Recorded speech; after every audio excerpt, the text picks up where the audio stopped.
हमारे क्षेत्र के यशस्वी और संकलित सांसद आदरणीय शेजवलकर साहब,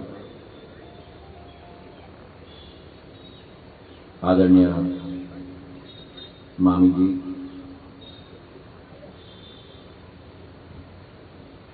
सभापति मनोज तोमर जी,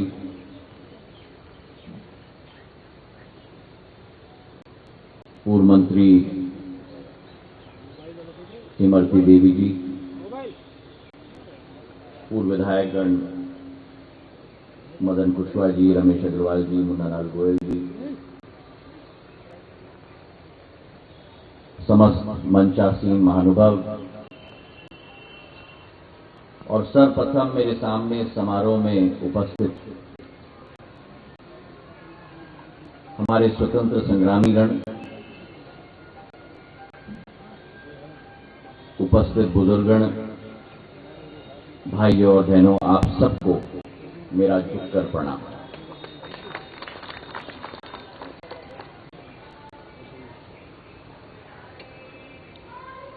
मराठा साम्राज्य की क्रांति ज्योति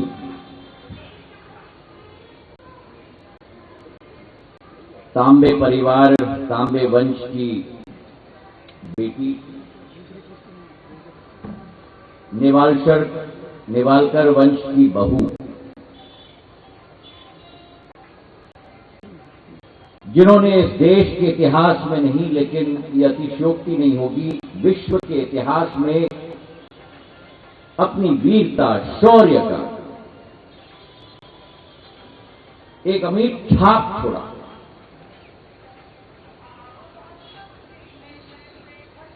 रानी लक्ष्मीबाई नेवालकर जी की समाधि स्थल पर हम लोग सब उपस्थित हैं।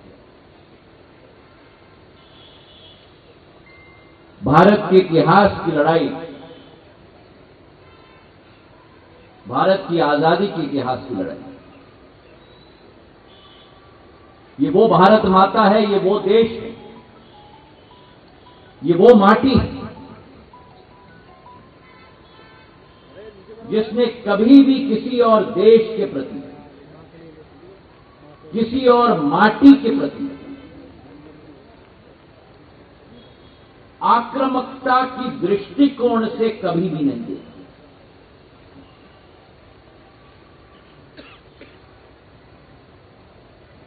लेकिन इस आजाद माटी में, इस भारत माता की माटी में हजारों वर्षों से आक्रमणकारी तत्व सदैव अपने दृष्टिकोण को लगाते हैं। लेकिन इस बात का हमें गर्व है, भारतवासी होने के नाते, कि इस माटी में एक ऐसी मशाल है जो न कभी झुकी है और न कभी बाहर के ताकतों के सामने आंख में आंख मिलाकर उनका सामना करने की क्षमता इस माटी ने सदैव रखा।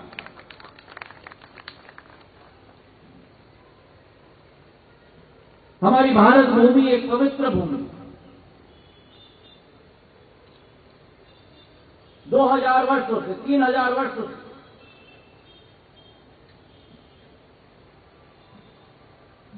मुगलों के समय से, अहमद शाह अब्दाली के समय, पोर्तुगली फौज, यूनानी फौज, अंग्रेज फौज को कभी इस भारत के वासी ने इस माटी पर टिकने नहीं दिया। ये हम लोगों की असली पहचान है मेरे भाइयों ने। और आज जो हमारा तिरंगा,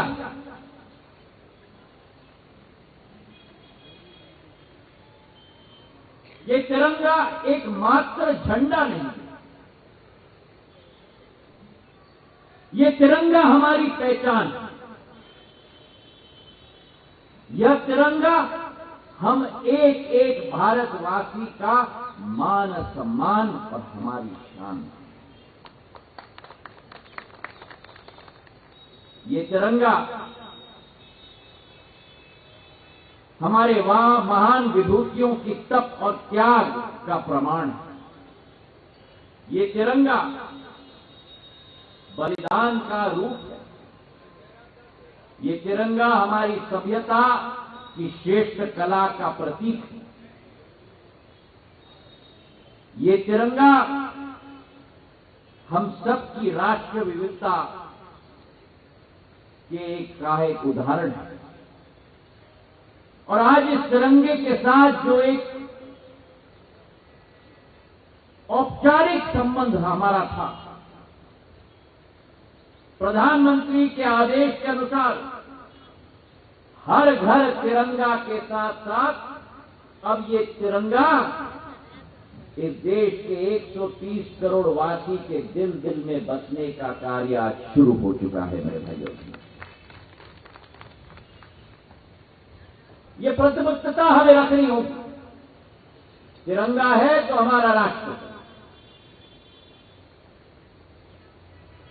और आज जो भारत कल के दिवस में एक लाल किले से आजादी के 75 वर्ष हम लोग मनाने जा रहे हैं। अमृत महोत्सव मनाने जा रहे हैं। और जैसे केजरीवाल जी ने अभी कहा कि अमृत महोत्सव से शताब्दी वर्ष तक जो हमारा संकल्प रहेगा, हमारा प्रण रहेगा, हमारा अभियान रहेगा कि भारत को विश्व स्तर पर एक नक्षत्र की तरह उभारने का संकल्प एक एक भारतवासी को लेना होगा। इसी सोच और विचारधारा के साथ यह हर घर तिरंगा का अभियान, इसी सोच और विचारधारा के साथ विभाजन विभीषिका दिवस की स्मृति, क्योंकि उस इतिहास को हमें जानना होगा, उस इतिहास को हमें मानना होगा, उस इतिहास को हमें समझना होगा। क्योंकि जब इतिहास को हम समझते हैं, जब वर्तमान का रास्ता हम तय कर सकते हैं, और जब ही भविष्य की रणनीति के आधार पर अपना मार्ग एक देश के रूप में हम लोग प्रशस्त कर सकते हैं।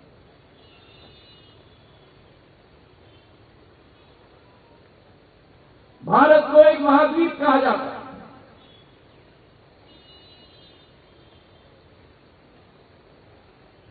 कोई और देश को एक महाद्वीप नहीं कहा जाता। एक उपमहाद्वीप के रूप में भारत उभर रहा है विश्व पटल। जर्मनी सब कॉन्टिनेंट नहीं है, उपमहाद्वीप नहीं है। चीन उपमहाद्वीप नहीं है, महाद्वीप है। उपमहाद्वीप है तो केवल भारत।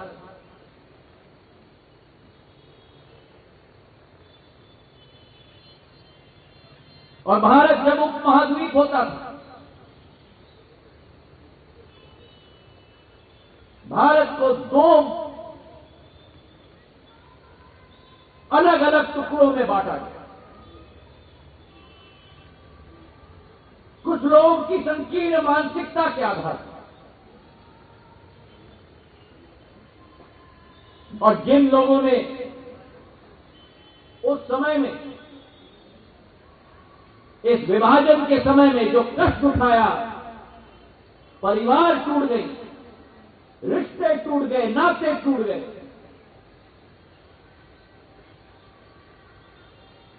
और इस पीढ़ी में हम जानते हैं कि एक एक घर बसाने के लिए एक एक ईंट एकत्रित करके उस मंजिल तक पहुंचने के लिए कितनी मशक्कत और मेहनत करनी पड़ती है। और एक ही क्षण में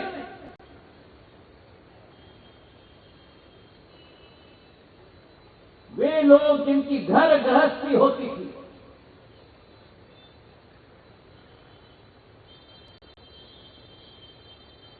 वे आगे जाकर शरणार्थी हो गए। ये फोटो चित्र का प्रदर्शन लगा। मैं आप सबसे निवेदन करूंगा कि आप जरूर जाएं और देखें किस संकट से वो पीढ़ी गुजरी।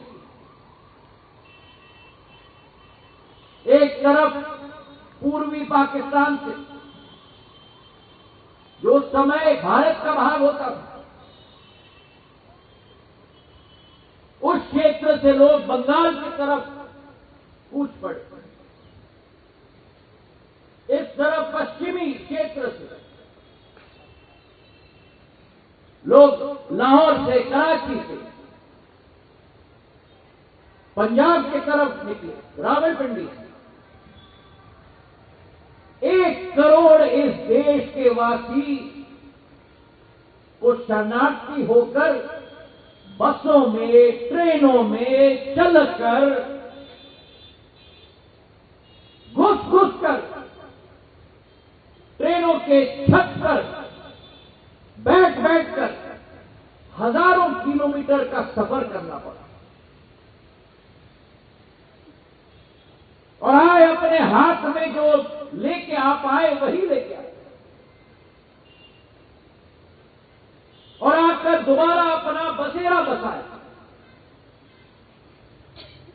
दोबारा आकर अपने आप को स्थापित किया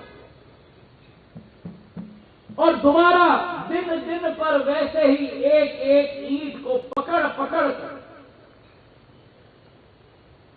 अपना घर बनाया, अपना व्यवसाय बनाया, अपने आने वाली पीढ़ी को शिक्षित करने की कोशिश की।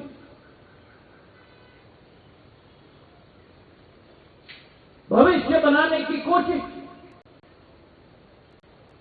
उन पर क्या गुजरा होगा, हम इसका 1% क्या 0.1% की हम लोग मूल्यांकन नहीं कर सकते।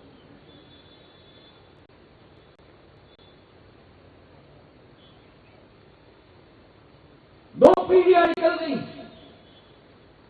और उनकी कहानियों को हम सुनेंगे, तब हमें एहसास होता होगा कि जिंदगी के मोड़ मोड़ पर किन कठिनाइयों का सामना करके उन्होंने अपने आप को दोबारा भारत माता की माटी में स्थापित किया।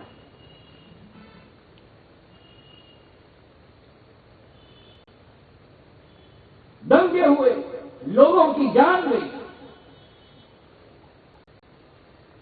पर इस बात का मुझे भी बहुत गौरव है कि उस समय मेरे आजोबा महाराजा शिवाजीराव सिंधिया ने ग्वालियर में भी हिंदू, सिख, अनेक समाजों के लोगों को अपने हाथों से ग्वालियर में बसाया और आज भी उस समाज के लोग, हमारे सिंधी समाज, हमारे बाकी समाज के लोग आज भी ग्वालियर में बसे हुए हैं।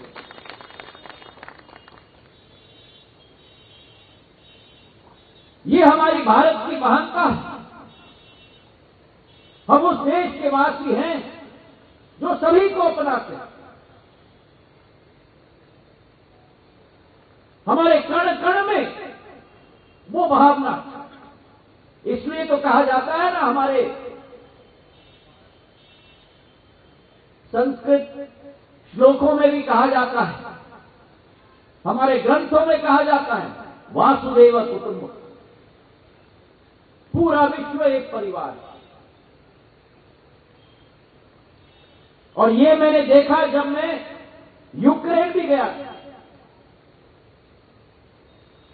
रोमेनिया में हमारे भारतवासी, हंगरी में हमारे भारतवासी, स्लोवेकिया में हमारे भारतवासी, पोलैंड में हमारे भारतवासी, प्रवासी भारतीय जरूरी हो, लेकिन उन्होंने अपने घर खोल दिए, अपने तिजोरी खोल दिए, अपने दिल खोल दिए।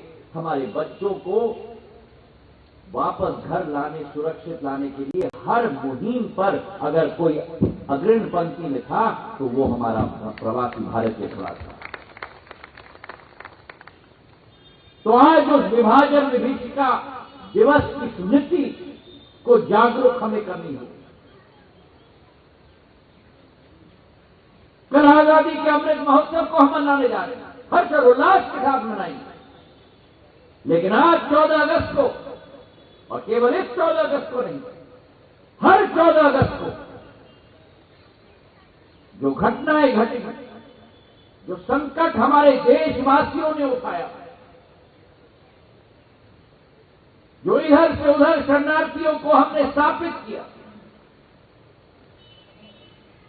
जो रेल की पटरी लोगों को जोड़ती थी, वो रेल की पटरी लोगों को तोड़ने में लग गई।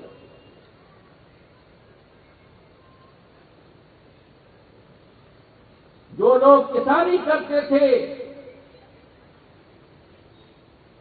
जो लोग फसल उगाते थे, वही लोग कतार में खड़े हो गए एक रोटी आंसू के लिए, आंसुओं के साथ एक रोटी के मोहताज बन गए।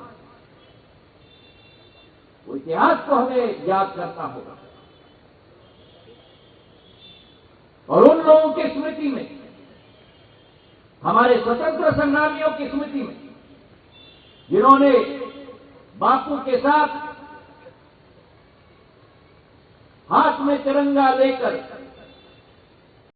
अहिंसा के पथ पर चलकर विश्व में सबसे बड़ा अहिंसा का परिवर्तन अगर लाया गया तो भारत माता की माटी में बापू के द्वारा लाया गया। ये हमारी देश की इतिहास है मेरे भाई और बहनों, और इस इतिहास को जागरूक रखना, इस इतिहास को अपने कण कण में, अपने आत्मा में, अपने दिल में सदैव जीवित रखना एक ज्योति के पुंज की तरह, और उस इतिहास को हर पीढ़ी को सिखाना, ये हमारी जिम्मेदारी है। जब हम याद रखेंगे कि हम कहां से आए, आज हम कहां खड़े हैं, और आगे जाकर शताब्दी वर्ष पर हमें कहां खड़ा होना है, उस संकल्प के साथ निकलेंगे। जैसे प्रधानमंत्री जी का आह्वान है, अमृत काल से शताब्दी काल तक भारत का ये सफर एक ऐतिहासिक सफर रहे, एक स्वर्णिम सफर रहे, लेकिन उस इतिहास को जागरूक रखते हुए आज विभाजन विभीषिका दिवस की स्मृति में मैं अपने प्रणाम और श्रद्धांजलि और भावपूर्ण दिल की भावना अर्पित करता हूं उन सभी लोगों को जो शरणार्थी के रूप में दूसरे क्षेत्रों से आकर दोबारा भारत में बसकर इस राष्ट्र को महान करने के लिए पूर्ण निष्ठा से लगे। इन्हीं शब्दों के साथ आपका बहुत बहुत धन्यवाद। जय हिंद, जय भारत।